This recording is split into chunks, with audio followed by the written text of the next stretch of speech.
জনাব লিয়াকত আলী, আমার এখন প্রশ্ন হচ্ছে যে আপনি যখন এই শিক্ষা প্রতিষ্ঠানটি নির্মাণ করেছেন তখন আপনি খুব দুঃসময়ের মধ্যে শিক্ষা প্রতিষ্ঠানটি নির্মাণ করেছেন। দুঃসময় বলছে এ কারণে যখন আপনি বাঁশখালী এক্সপ্রেস দক্ষিণ চট্টগ্রামের কমিউনিটি পোর্টাল।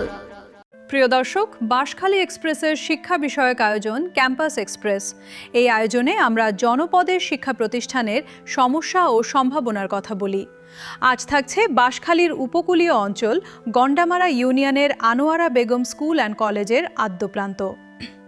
আমাদের এই আয়োজনে আমাদের সহযোগিতা করছেন খুদে বন্ধু সাবরিনা ইয়াসমিন। সুপ্রিয় সুধীবৃন্দ, স্বাগত জানাচ্ছি, আমি সাবিনা ইয়াসমিন।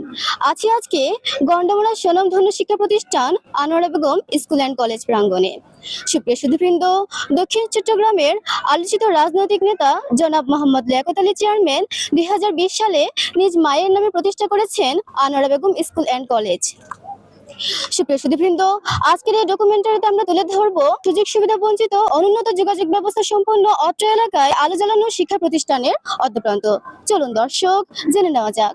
বাংলাদেশের আলোচিত বেসরকারি খাতের সবচেয়ে বৃহত্তর বিদ্যুৎ প্রকল্প এসএস পাওয়ার প্ল্যান্ট এলাকায় প্রতিষ্ঠিত এই বিদ্যালয় নানা প্রতিকূলতা নিয়ে এগিয়ে যাচ্ছে। বিদ্যালয়ের প্রতিষ্ঠাতা একজন রাজনৈতিক ব্যক্তি হওয়ায় বিদ্যালয় পরিচালনায় নানা বাধার সম্মুখীন হন বলে উল্লেখ করে তিনি বিদ্যালয় প্রতিষ্ঠার পটভূমি তুলে ধরেন। আপনি যখন এই শিক্ষা প্রতিষ্ঠানটি নির্মাণ করেছেন তখন আপনি খুব দুঃসময়ের মধ্যে শিক্ষা প্রতিষ্ঠানটি নির্মাণ করেছেন। দুঃসময় বলছে এ কারণে যখন আপনি শিক্ষা প্রতিষ্ঠানটি নির্মাণ করেছেন তখন আপনার দল ক্ষমতায় ছিল না, আপনি একজন রাজনৈতিক ব্যক্তি। তখন আপনাকে কি কি প্রতিকূলতা এবং সমস্যার সম্মুখীন হতে হয়েছে? প্রথমে আমি প্রশাসনিক কোনো সহযোগিতা পাই নাই। যে কোনো একটা ধাতব্যমূলক প্রতিষ্ঠান এস্টাবলিশমেন্ট করতে সরকার এবং প্রশাসনের সহযোগিতা সবচেয়ে বেশি জরুরি। আমি তৎকালীন প্রশাসনের কোনো ধরনের সহযোগিতা পাই নাই, যে কারণে আমাকে আমাদের পাশের গ্রাম সরল স্কুলের নামে আমার এই স্কুলের প্রত্যেকটা ক্লাসে রেজিস্ট্রেশন করতে হয়েছে। তৎকালীন প্রশাসনের সহযোগিতা পাই নাই, তার উজ্জ্বল দৃষ্টান্ত হচ্ছে আমার এই স্কুল পরিদর্শনের জন্য কোনো ধরনের প্রশাসনিক কর্মকর্তা আসে না। আর আমি বিরোধী দল হিসাবে রাজনৈতিক সেন দৃষ্টির কবলে পড়েছিল আমার প্রতিষ্ঠান। অনেক কষ্ট করে আমি এই প্রতিষ্ঠা করেছি। আলহামদুলিল্লাহ এই প্রতিষ্ঠান আজকে পর্যন্ত আল্লাহ পাক রব্বুল আলামিন টিকিয়ে রেখেছেন। আশা করি ভবিষ্যতেও টিকিয়ে রাখবেন ইনশাআল্লাহ।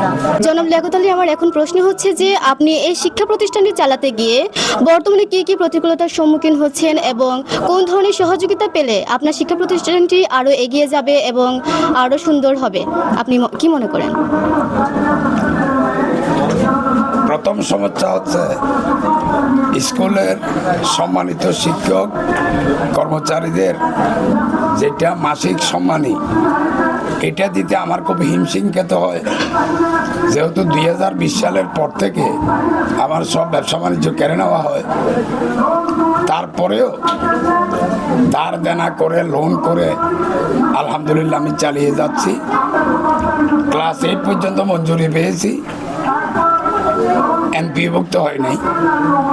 আমি আশা করব 2026 সালের মধ্যে 9-10 মঞ্জুরিও হবে, এমপিভুক্ত হবে। এমপিভুক্ত হলে শিক্ষক কর্মচারীদের মাসিক সম্মানী নিয়ে আমার আর চিন্তায় থাকতে হবে না, সমস্যা হবে না। এখানে একটা বিল্ডিং দরকার। এই স্কুলে উপযুক্ত ক্লাসরুমের অভাবে ছাত্রছাত্রীরা আসলেও আমি ভর্তি করাতে পারছি না, কারণ এখানে পর্যাপ্ত শ্রেণীকক্ষ না থাকার কারণে। আমি সরকার বাহাদুরের কাছে আহ্বান জানাবো যেন আমাদের এই বিদ্যালয়ের জন্য একটি কমপক্ষে 120 ফিট বাই 45 ফিটের 6 তলা বিশিষ্ট একটি ভবন সরকার বাহাদুরের কাছ থেকে আমি দাবি জানাচ্ছি। আশা করি সরকার বাহাদুর এটা বাস্তবায়ন করবেন। সাধারণত দেখি যে কোনো স্কুলের সাথে কলেজ নামটা যুক্ত থাকে। আপনার এখানে লেখা আছে Anowara Begum school and college. এটা সাধারণত কেজি স্কুল কিংবা কোনো স্কুলের সাথে যুক্ত থাকে। এখন আপনি কি ওই দিকটি অনুসরণ করে করছেন, নাকি ফিউচারে আপনার কলেজ কিংবা স্নাতক স্নাতকোত্তর এরকম কিছু করার ইচ্ছা আছে? আমি আপনার পরিকল্পনা সম্পর্কে জানতে চাচ্ছি। এই স্কুল প্রতিষ্ঠার সময় আমার চিন্তা ভাবনা ছিল, এখনো আছে, এখানে স্কুলের পাশাপাশি আমি এখানে কলেজ শুরু করব।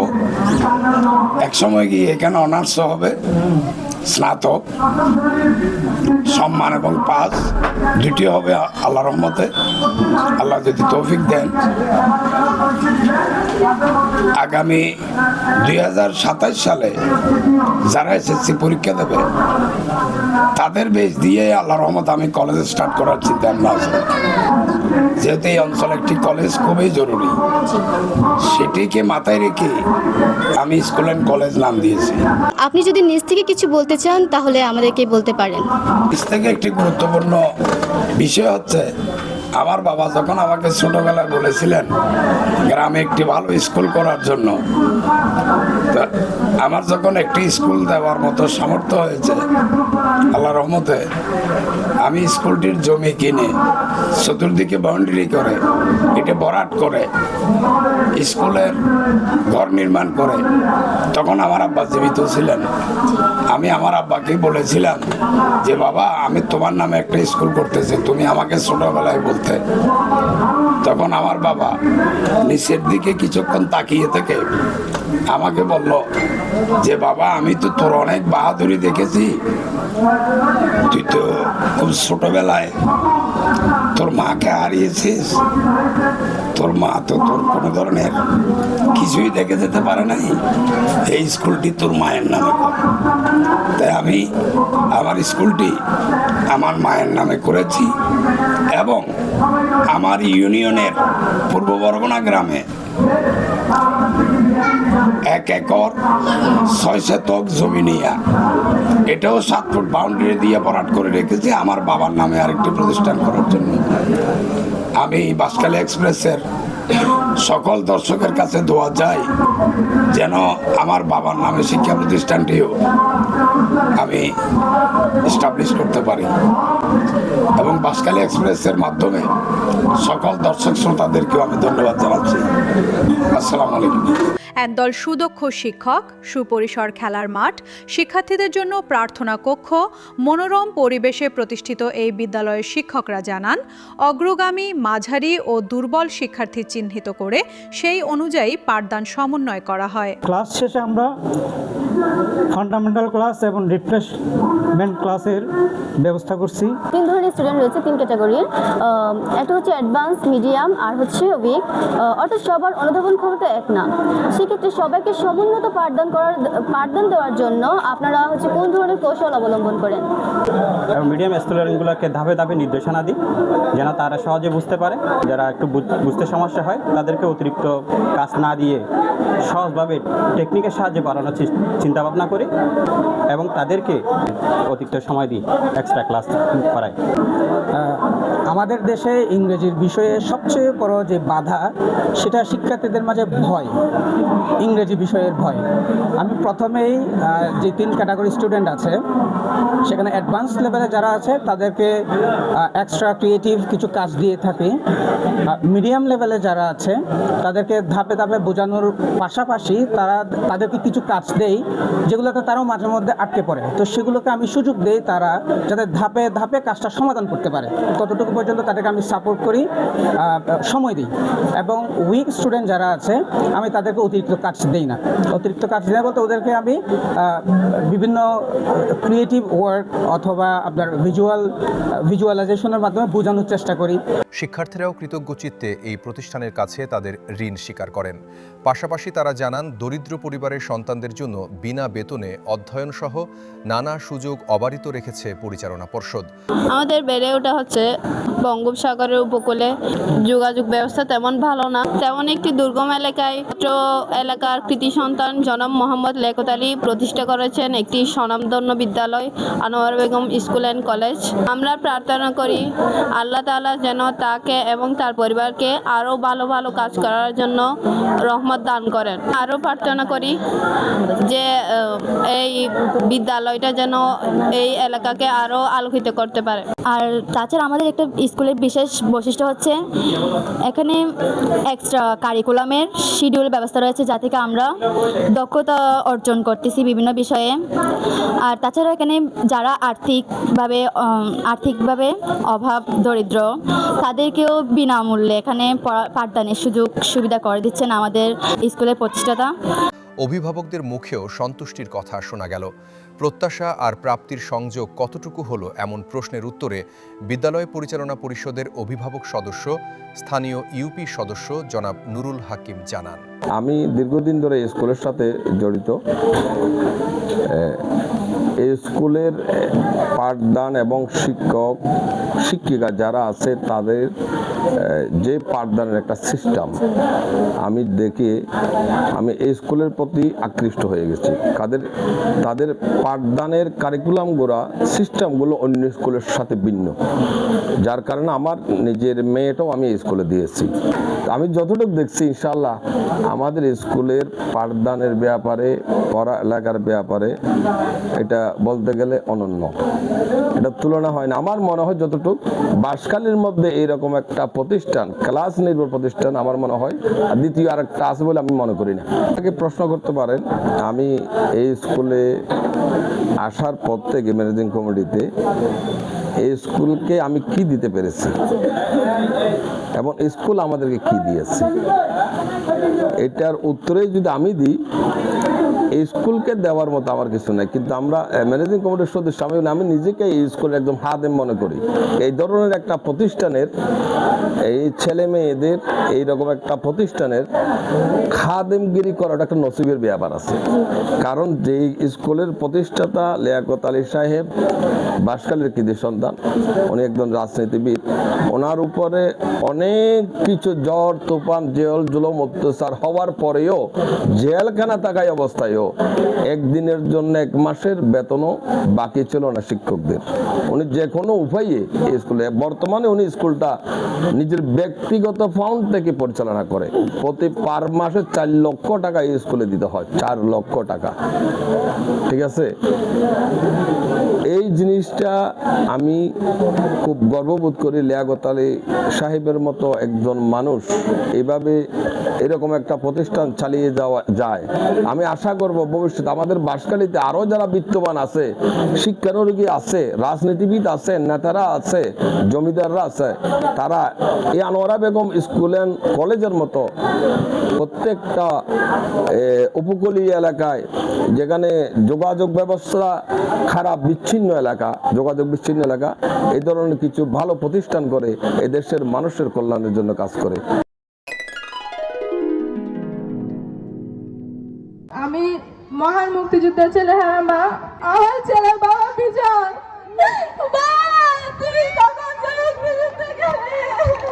খুবই কষ্ট হচ্ছে, পারবেন ওনার সন্তান হারিয়ে গিয়েছে মুক্তিযুদ্ধ করতে গিয়ে। কিন্তু সেই স্বপ্ন আর পূরণ হলো না। তুই বলেছিলি যুদ্ধ থেকে ফিরে এসে একটি দুর্নীতিমুক্ত মানবিক সমৃদ্ধ দেশে সুখে শান্তিতে বসবাস করবে, কিন্তু সেই স্বপ্ন আর পূরণ হলো না। বাবা, বাবা তুই কোথায়? তুই ফিরে বাবা, কত স্বপ্ন দেখেছিলাম তোকে ডাক্তার বানাবো, তুই অসহায় মানুষদেরকে তুই সেবা করবি, কিন্তু সেই স্বপ্ন আর পূরণ হলো না। সব আপনার কমান মানে এরকম স্টুডেন্ট, পেছনে তো দুষ্ট বালক, দুষ্ট বালিকা থাকতে পারে, তেমন কাউকে তো আনেন না। সাপোজ আমি আপনার স্টুডেন্ট, আমি পেছনে বসে বসে আপনি যখন রোল কল করছেন আমি একজনের গায়ে কাগজ পোটলা করে মারতেছি, আপনি আমার কিভাবে থামাবেন? আমি আপনাকে শাসন করবো। কিভাবে ম্যাডাম কিন্তু বেঁচে করা কিভাবে? আমি এখন আমি স্টুডেন্ট, ভালো কাজের উপদেশ দিব। আমি স্টুডেন্ট, আমি এখন দুষ্টামি করতেছি। এসব করে না, চলে এই স্ট্যান্ড আপ। একটু বলতে হবে। থ্যাংক ইউ তালি ওর জন্য একটা আমি এখনই আমার বাসা থেকে আসছি পালিয়ে, প্লিজ আপনারা আমাকে একটু বাঁচান, আমি বিয়ে করতে চাই না। খুব কষ্ট, আসলে মেনে নেওয়া যায় না। আমি বড় হয়ে অনেক বড় কিছু হতে চাই, আমি বিয়ে করতে চাই না। আমার এখন 18 বছর হয় নাই। 18 বছর আগে দিয়ে দিচ্ছে, কিন্তু আসলে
জেলখানায় বসে যখন আমি শুনেছি আমার স্কুলের সবাই পাস করেছে, আমার স্কুলের তোর মধ্যে 2 জন জিপিএ 5 পেয়েছে, তখন আমার উপর চলা অত্যাচারের সকল স্টিম রোলার আমি কিছু সময়ের জন্য ভুলে গিয়েছিলাম।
সুপ্রিয় দর্শক, এতক্ষণ ধরে দেখালাম আনোয়ারা বেগম স্কুল অ্যান্ড কলেজের আদ্য প্রান্ত।